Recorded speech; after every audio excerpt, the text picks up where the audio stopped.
புரியுதுமா, இதெல்லாம் அவனுக்கும் புரியும். அன்னைக்கு உங்களுக்கு கல்யாணம் ஆகி 30 நாள் ஆச்சுன்னு ரொம்ப சந்தோஷமா இருந்தான். அதை பத்தியே பேசிட்டு இருந்தான். ஃபீல் பண்ணி உனக்கு ஏதோ gift கொடுக்கலான்னு வந்திருக்கான். நீ அதை கண்டுக்காம இருந்தியா? அதான் கொஞ்சம் டென்ஷன் ஆயிட்டான். பார்க்க அவன் அப்படி இப்படி ஒரு மாதிரி இருந்தாலும் அவனும் உன்ன மாதிரி சின்ன பையன் தானே. இல்ல சிவா, அவன் இப்ப மாறிட்டான். முன்னாடி மாதிரியே இல்ல. அதை நீ பார்த்த.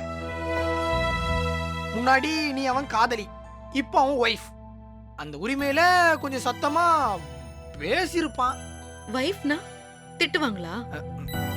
அப்படி அவசியம் இல்ல. அப்படி திட்டினா பெருசா எடுத்துக்காம இருக்கலாம்ல. எனக்கு எவ்வளவு கஷ்டமா இருந்துச்சு தெரியுமா? உன்னை திட்டிட்டு மட்டும் அவன் நேரா டிஸ்கோத்திக்கா போனா, உன்னை திட்டிட்டேன்னு என்கிட்ட வந்து ஒப்பாரி வச்சுட்டு இருந்தான். இங்க பாரு சக்தி, உனக்கு பிரபாவை இந்த காலேஜ் வந்ததுக்கு அப்புறம் தான் தெரியும். எனக்கு 12 வருஷமா தெரியும். அவன் உன் அளவுக்கு வேற யாரு மேலேயும் அன்பா இருந்தது இல்ல. எப்ப பார்த்தாலும் உன்னை பத்தி தான் பேசிட்டு இருப்பான். உன்னை லவ் பண்ணும்போது உன்னை பத்தி மட்டும்தான் யோசிச்சுட்டு இருப்பான். கல்யாணத்துக்கு அப்புறம் தூங்குற நேரம் போக மொத்த நேரமும் உன்னை பத்தி தான் யோசிச்சுட்டு இருக்கான். அவளை அப்படி பார்த்துக்கணும், இப்படி பார்த்துக்கணும், அது பிடிக்குமா இது பிடிக்குமான்னு எந்நேரமும் உன்னை பத்தி தான் பேசிக்கிட்டு இருக்கான். உன் வீட்டுக்கு தெரிஞ்சா உன்னை திட்டிடக்கூடாது, அடிச்சிடக்கூடாது. அதுக்கு என்ன செய்யலாம்? நீ அவனை சேர்ந்து இருக்கும் போது உன்னை அவன் எப்படி எப்படிலாம் பார்த்துக்கணும்னு எப்பயும் இதை பத்தி தான் நினைச்சிட்டு இருக்கான். இந்த கல்யாணம் கூட நீ அவனை விட்டு போயிடக்கூடாதுன்னு தான் அவசர அவசரமா பண்ணான். உங்ககிட்ட கோச்சிக்கிட்டான். இப்ப எப்படி உங்ககிட்ட திரும்ப பேசுறதுன்னு தெரியாம அங்க தனியா உட்காந்துட்டு இருக்கான். நீயும் பேசாம இருந்தா எப்படி சக்தி? போ, போய் பேசு. இங்க பாரு சக்தி, ஈகோலாம் பார்க்காத. நீ அவன் முன்னாடி போய் நில்லு. அவன் உன் காலில் விழுவான், அதுக்கு நான் கேரண்டி.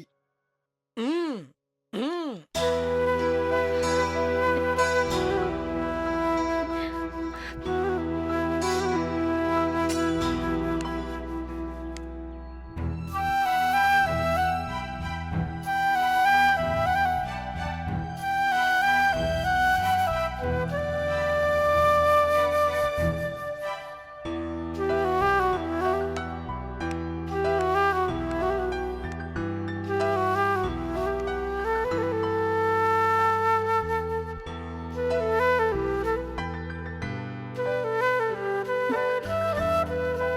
நான் உன்கிட்ட பேசாம இருந்திருக்க கூடாது.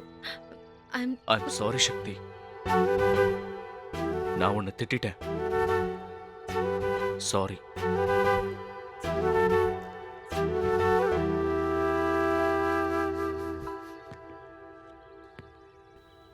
உட்காரு.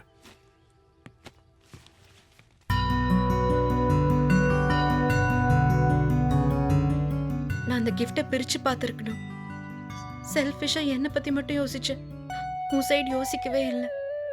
இல்ல சக்தி, நான் தான் லூசு. உன் சிச்சுவேஷன் புரிஞ்சுக்காம பெரிய இவன் மாதிரி ரொமான்ஸ் பண்ண வந்துட்டேன். சாரி சக்தி.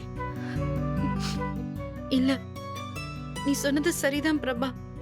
நான் ஒரு அழுமூஞ்சி. எப்ப பாரு அழுதுகிட்டு என் பிரச்சனை எல்லாம் சொல்லிக்கிட்டு. ஏய், அப்படிலாம் ஒண்ணு இல்லடி. நம்ம ஆளு நம்மளை பத்தி மட்டும் யோசிக்கணும்னு ஒரு பொசசிவ்னஸ் வரும்ல, அதுதான் ஏன் பிரச்சனை.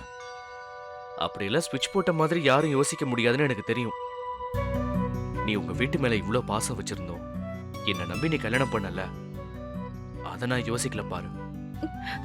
இல்ல பிரபா, வீட்ல ரேவதி என்கிட்ட சண்டை போட்டுக்கிட்டே இருக்கிற.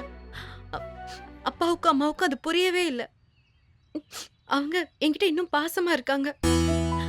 அது எனக்கு ஒரு மாதிரி கில்ட்டியா இருக்கு. புரியுது. நம்ம கல்யாணம் எங்க வீட்டுக்கு தெரிஞ்சா அடுத்த நிமிஷம் எனக்கு வீடு இல்ல, எனக்கு அப்பா இல்ல, அம்மா இல்ல, யாரும் இல்ல.